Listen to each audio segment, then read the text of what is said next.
America. This is every student in every city and everywhere. It's everybody. It's not small. It's everything. And I'd just like to say thank you for having us, giving us the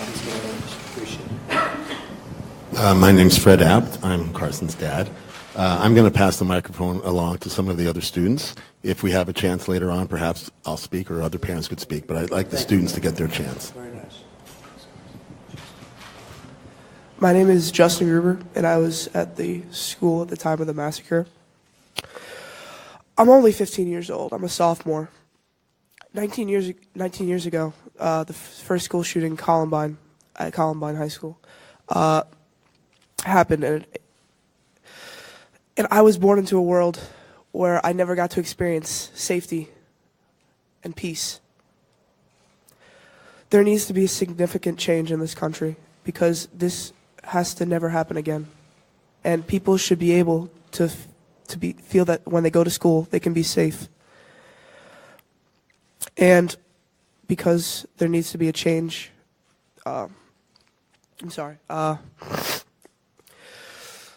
people need to feel safe, and parents shouldn't have to go through the idea of losing their child. As I know, for my dad, he was panicking, and he couldn't imagine it. So that shouldn't even be a possibility. That should go through a parent's mind, and there needs to be some change. Thank you. Thank you. Thank you very much. Carrie Gruber, Justin's dad. And I'll be brief. You know, Justin was texting me, hiding in a closet, saying, if something happens, I love you. Something happens, I love you. And you can't imagine what that's like as a parent. And then his phone died, and I didn't know what happened for another hour or so. So 17 lives were gone. I was lucky enough to get my son home, but 17 families. It's not left and right. It's not political. It's a human issue. People are dying, and we have to stop this. We have to stop. If he's not old enough to buy a drink, to go and buy a beer, he should not be able to buy a gun at 18 years old. I mean, that's just common sense. We have to do common sense. Please, Mr. Trump. These are things we have to do. In Israel, you have to be 27 years old to have a gun. You're only allowed one. They tax the guns. You have to go through significant training. We got to do something about this. We cannot have our children die. This is just heartbreaking. Please. Thank you. Hi, my name is Shannon Morris. I'm a local administrator for a school in D.C., and I really want to continue the conversation for our students. Hi, my name is Vielka Marcus, and I'm also a local educator here in Washington, D.C. For Friendship Public Charter Schools. So I will allow our students that are here to voice their opinions as well as give some of their ideas to do that at this time. And my condolences and my heart truly go out to not just the families that have lost children in this horrific incident that has occurred, but also to our families here in the District of Columbia that experience gun violence outside of our schools that directly impact our schools because they are our students. Hello, my name is Alea Barnett, and I go to the Friendship Technology Preparatory Academy in the heart of Southeast DC. My condolences to every family here that experienced the shooting and all the students that experienced that. And I'm here on behalf of my school and all of the friendship schools in DC to be able to prevent those kind of things happening in our school because in Southeast DC, we do encounter a lot of violence and things most of the time at night, but a lot of the times it's in like the daytime too. So our schools, we do take preventative measures and everything to stop that. Like we check bags at the door and everything, and it does make us, at first we're like, no, we don't want to do this, but then we realize it's for our safety. But we wanted to make sure that it continues and that nothing can ever slip up to for these things to happen, like in school, counseling for our students who are struggling with fear and bullying. Bullying triggers emotions that will make a student want to bring like a weapon to school to protect themselves or to get revenge for a person who that did something to them. So we just want to have a lot of preventative measures to be in the schools and also outside of school to make sure that nothing can happen to us while we're in school. Hello, Mr. President. Thank you for having us. I'm Christine Honchofsky. I'm the mayor of the city of Parkland. We have a great city. It's been one of the safest cities in America, and the fact that this happened in our city means it can happen anywhere. We are blessed that we are a very close-knit, family-oriented city, and our community is coming together. We lost 17 lives, but the ripple effects throughout the community are devastating. I have spent the last week going to funerals. Friends of mine lost their children.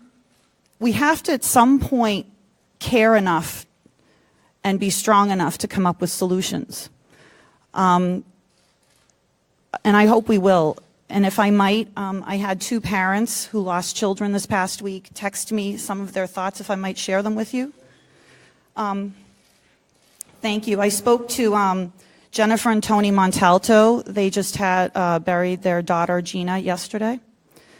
And their comments were, so Tony is an airline pilot, and he said he supports the Second Amendment, but he does not believe there's a need for assault rifles. He also said that the FBI, there were signs missed, and it reminded him of 9/11. So we do have to work on making sure that our protocols are in place so that people don't slip through the cracks, literally in this case. We also talked about the red flag laws. I think there's a little progress being made in Florida now on the red flag laws, which is when somebody shows signs of hurting themselves or someone else, you can take their gun away from them. Fred Guttenberg, the service for his daughter Jamie was last week on Friday, and he would like the administration to publicly acknowledge the role of guns. Now, these 2 parents talked about guns, and there are absolutely lots of areas where there's room for improvement. Lots of areas, from mental health, from teacher training. But also, part of that is also the gun issue. So it's not that it's just those and not the gun, it's all of them. And in the debate world, in the high school debate world, the kids talk about when they bring up legislation, you want to have impacts. You're not bringing up legislation that doesn't have a positive impact. And what is the positive impact of having legislation that stops assault rifles, bans assault rifles? It could save a life. And that needs to be a priority in any case. And when we talk about rights, so we have the right for free speech. But if free speech in any way endangers someone, it gets restricted. And I think I appreciate that we're coming here to listen, and I appreciate that we're coming here to look at all different perspectives, because we need action and we need to be solution-oriented. Thank you. Thank you, Mayor. Appreciate it.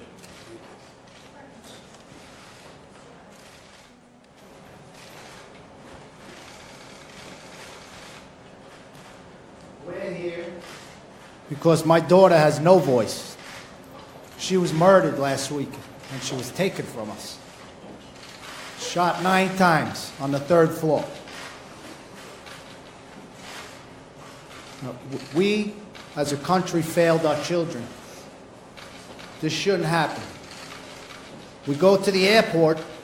I can't get on a plane with a bottled water, but we leave it. Some animal could walk into a school and shoot our children. It's just not right, and we need to come together as a country and work on what's important, and that's protecting our children in the schools. That's the only thing that matters right now. Everyone has to come together and not think about different laws. We need to come together as a country, not different parties, and figure out how we protect the schools. It's simple. It's not difficult. We protect airports, we protect concerts, stadiums, embassies, the Department of Education that I walked in today that has a security guard in the elevator. How do you think that makes me feel?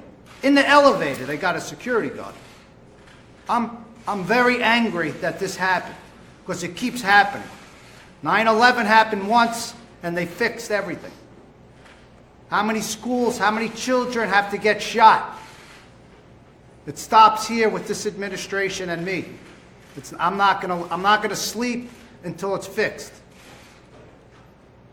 And Mr. President, we're gonna fix it. Because I'm gonna fix it. I'm not gonna rest. And look at, my boys need to live with this. I want to see everyone, you guys look at this. Me, I'm a man, but to see your children go through this, buried their sister. So that's what I keep saying this, because I want it to sink in, not forget about this. We can't forget about it.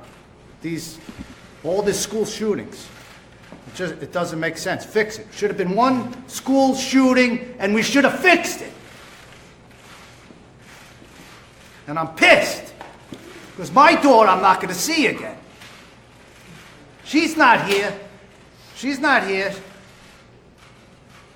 She's in North Lauderdale at whatever it is, King David Cemetery. That's where I go to see my kid now. And it stops. We all work together and come up with the right idea, and it's school safety. It's not about gun laws right now. That's another fight, another battle. Let's fix the schools, and then you guys can battle it out whatever you want. But we need our children safe. Monday, tomorrow, whatever day it is. Your kids are going to go to school. You think everyone's kids are safe? I didn't think it was going to happen to me. If I knew that, I would have been at the school every day if I knew it was that dangerous. It's enough. Let's get together, work with the president, and fix the schools. That's it. No other discussions. Security, whatever we have to do. Get the right people, the consultants. These are our commodities. I'm never going to see my kid again. I want you all to know that. Never, ever will I see my kid. That's how I want it to sink in. It's eternity. My beautiful daughter, I'm never going to see again. And it's simple. It's not, we could fix it. This is my son, Huck, who's have to deal with this too. You have something to say, son? I just want to add, it's imperative to the safety of everyone that to support the free market and the free flow of ideas, and listen to people listen to radical opinions on both sides, and that's how we'll find solutions. You let people battle it out in a free flow of ideas. Censorship has got to stop, and that's how we find the solutions, by listening to everyone, having an open mind.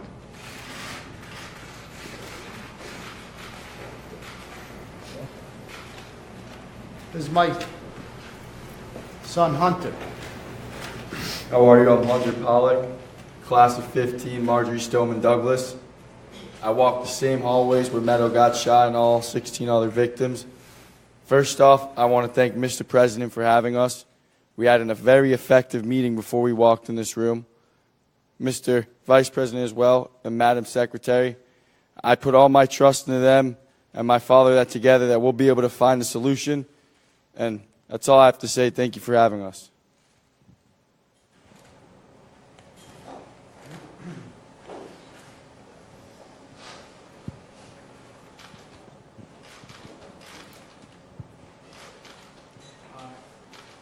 My name is Sam Zeif.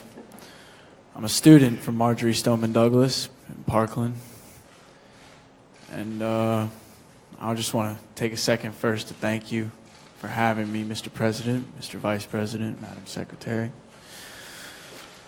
I was on the second floor in that building, texting my mom, texting my dad, texting 3 of my brothers.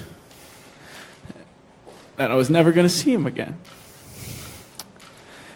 And then it occurred to me that my 14-year-old brother was directly above me in that classroom where Scott Beagle was murdered.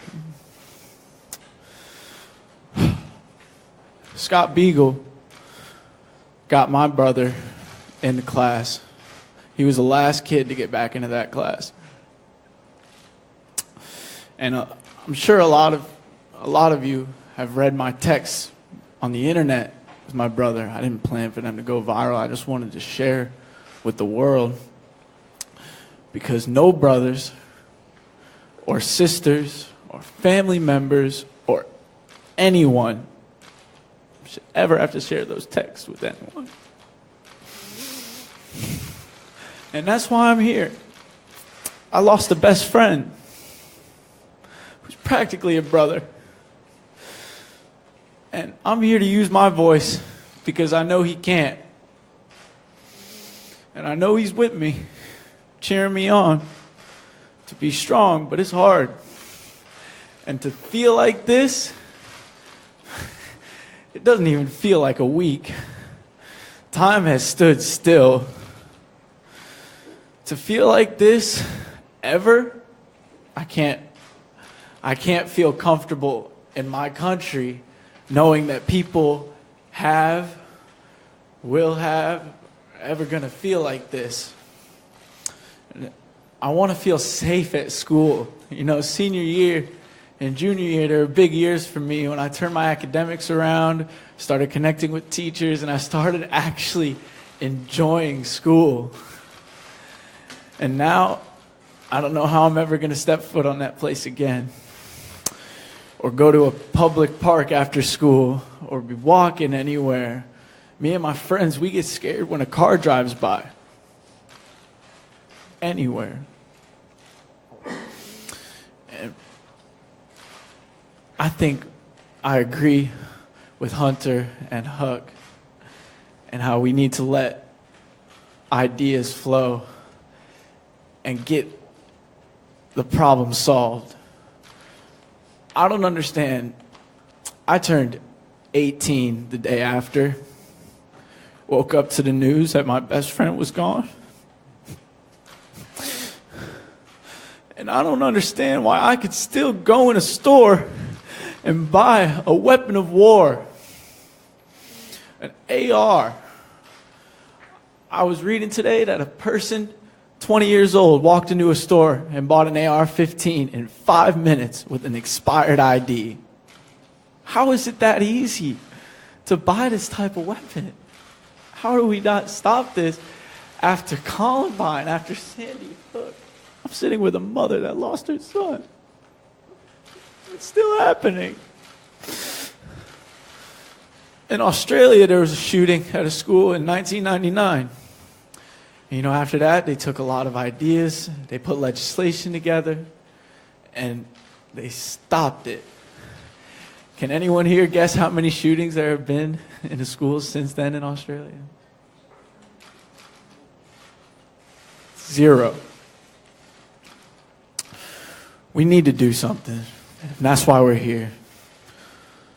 So let's be strong for the fallen who don't have a voice to speak anymore.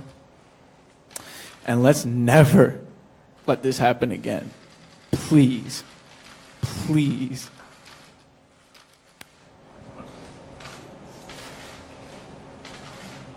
Mr. President, Mr. Vice President, Madam Secretary, my story is far too well known. I had 2 sons who were at Sandy Hook School. My eldest, who was 8 at the time, survived, and my 6-year-old son Dylan did not. And I have been working tirelessly on this issue for over 5 years now.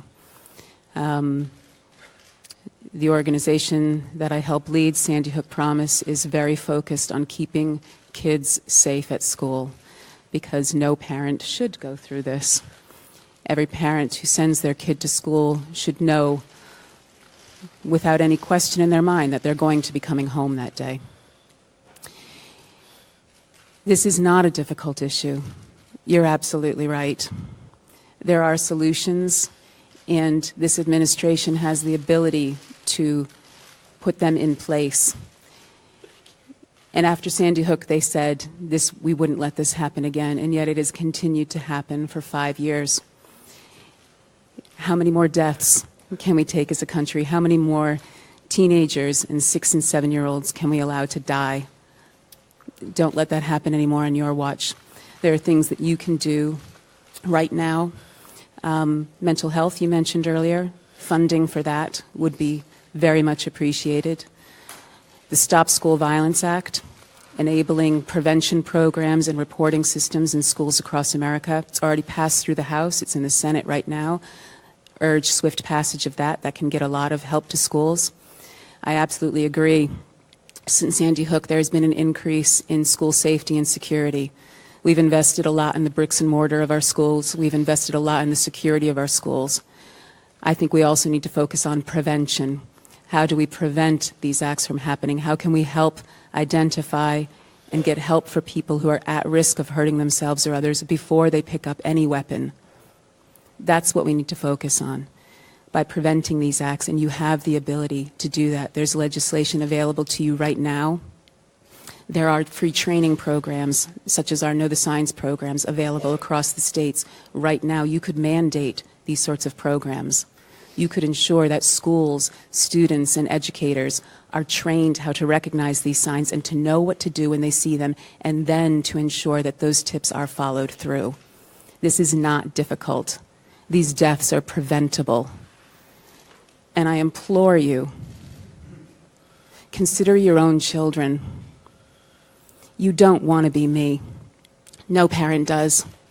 And you have the ability to make a difference and save lives today. Please don't waste this. Thank you.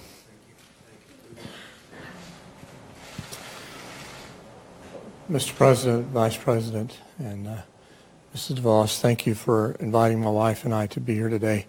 I'm a little bit weak. I had surgery last week, so I'm kind of weak in voice and body. But 19 years ago, I went through what some of the folks here are going through now because my beautiful daughter, Rachel, was killed. And my son, Craig, was in the library that day. 2 of his friends were murdered beside him. He lay there covered in their blood, looking down the barrel of 2 guns aimed at him, and he knew he was going to die. And a split second before Eric and Dylan pulled the trigger, the alarm system went off and it distracted them, and they never came back to the table where Craig was at, or I would have lost 2 children that day at Columbine.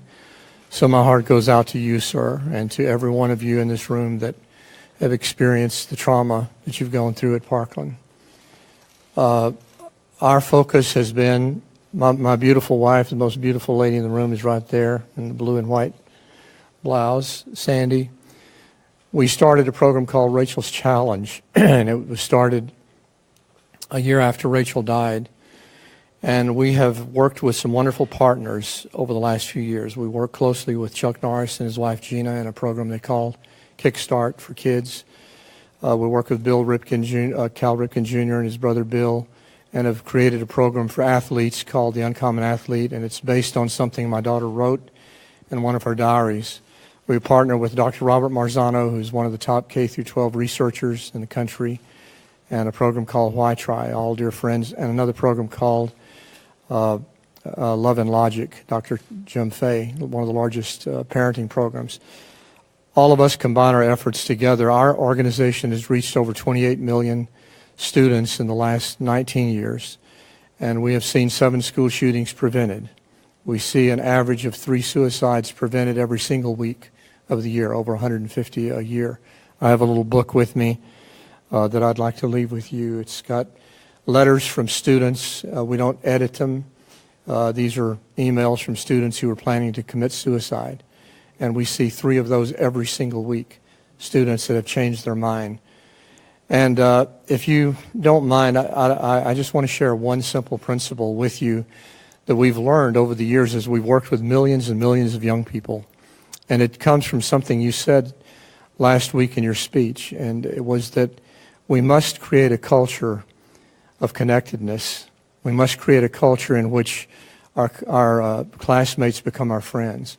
That's something we've learned how to do over the years. We have over 28 different programs, and we see children connect with one another. Every single one of these school shootings have been from young men who are disconnected.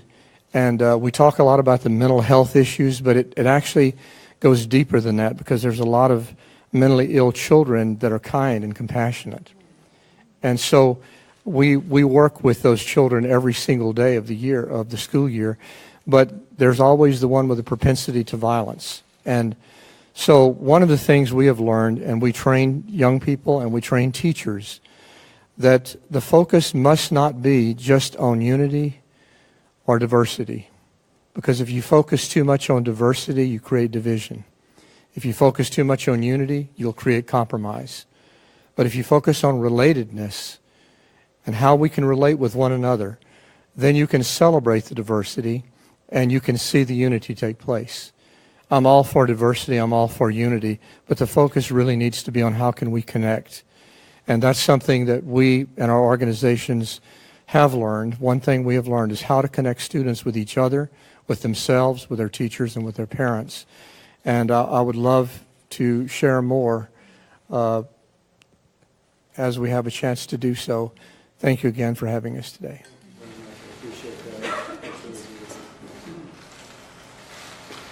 This is an incredible group of people, and we really do appreciate it. Some of the folks in the back and some of my friends sitting right back here, I'd like to have you say a few words. We can learn a lot from you. We want to learn everything we can learn, and we're going to go, starting about 2 minutes after this meeting, we're going to work. Because this is a long-term situation that we have to solve. We'll solve it together. And you've gone through extraordinary pain, and we don't want others to go through the kind of pain that you've gone through. It wouldn't be right. So would you like to say something, please?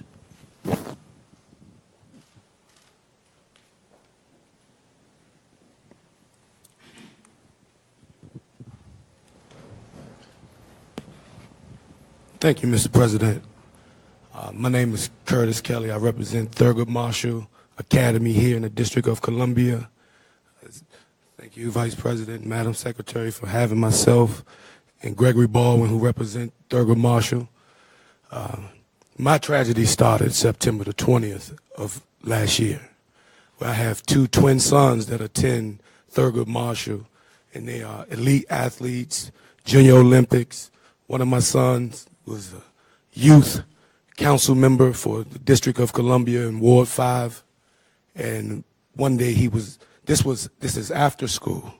Now I agree we need to protect our kids in schools, but we need to protect them on their safe passageways home as well, and their extracurricular activities, and their parks and recreations and everything that they try to go for their peace in. So my son Zaire Kelly went to College Bound right after school to announce that he was declaring for his college to run track and to further his education and become mayor of District of Columbia or something like that. On his route home, he got a text from my son Zion Kelly, who was going to make it, but when he found out there was press, he decided not to. Because locally we were burnt by the press. Zion is texting Zaire, watch out, there's someone in our passageway coming home. And in a split second, Zaire was just walking home, maybe from this distance to where the curtains are. He was that close to home when a thug came out to try to rob Zion. And he tried to rob Zaire. He tried to rob Zion 20 minutes earlier. Came back because he was upset. He didn't get them students. Those fast track kids, I'm going to come back and get them. He went, caught my son, got an altercation over a cell phone. Shot my son in the head, and now he's not here with us. That day I could have lost two sons. But the tragedy that my family have to live with after losing Zaire is I have another son that attends Thurgood Marshall. We've been taking him to all types of family counseling and therapy, and the school has been affected, the community has been affected. And the local politicians said. So what we want to do is stand up for our students in the community. Give us some solutions as to what we can do.